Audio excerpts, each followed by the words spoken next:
L'astrologie est liée à la laïcité, au sens où je l'entends.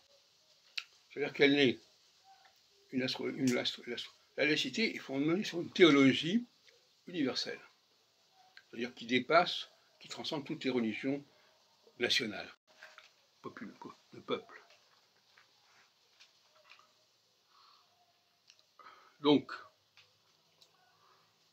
la théologie universelle, celle qui parle d'un Dieu créateur du ciel et de la terre, mais qui n'est pas un Dieu propre à un peuple, quel qu'il soit, arabe, juif ou n'importe quoi, ou coréen.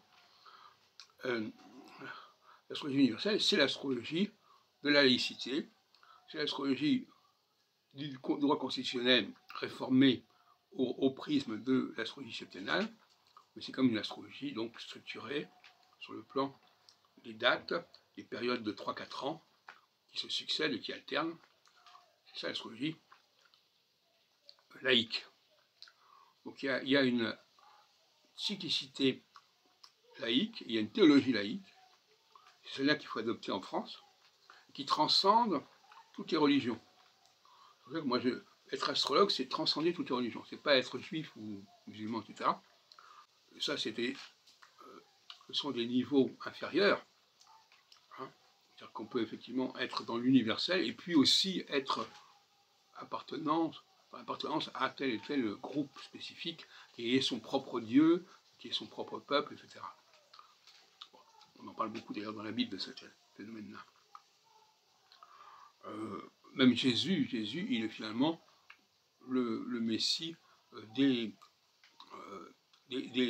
Galiléens, hein, des Samaritains, avant de se prétendre un Messie universel, ce qui n'existe pas. On ne peut pas être à la fois universel et être le Dieu d'un groupe particulier. Ce n'est pas possible. C'est l'un ou l'autre. Donc l'astrologie a toutes ses chances d'être acceptable à l'avenir en tant que base de la laïcité. Parce que l'astrologie n'est pas liée à une religion particulière, n'est pas liée à un peuple particulier. Elle est liée à ce qu'on dit au début de la Bible, c'est-à-dire Dieu créa le ciel et la terre. Bon, ce n'est que par la suite qu'il y a cette attribution de Abraham à tel peuple, de Moïse à tel peuple, etc. Mais ça, c'est dans un deuxième temps. Mais chronologiquement, au départ, il s'agit d'un Dieu universel, d'un Dieu qui a créé le ciel et la terre, qui n'est pas le Dieu d'origine, qui n'est pas le Dieu, le Big Bang, mais c'est un Dieu qui est venu transformer notre planète, notre humanité.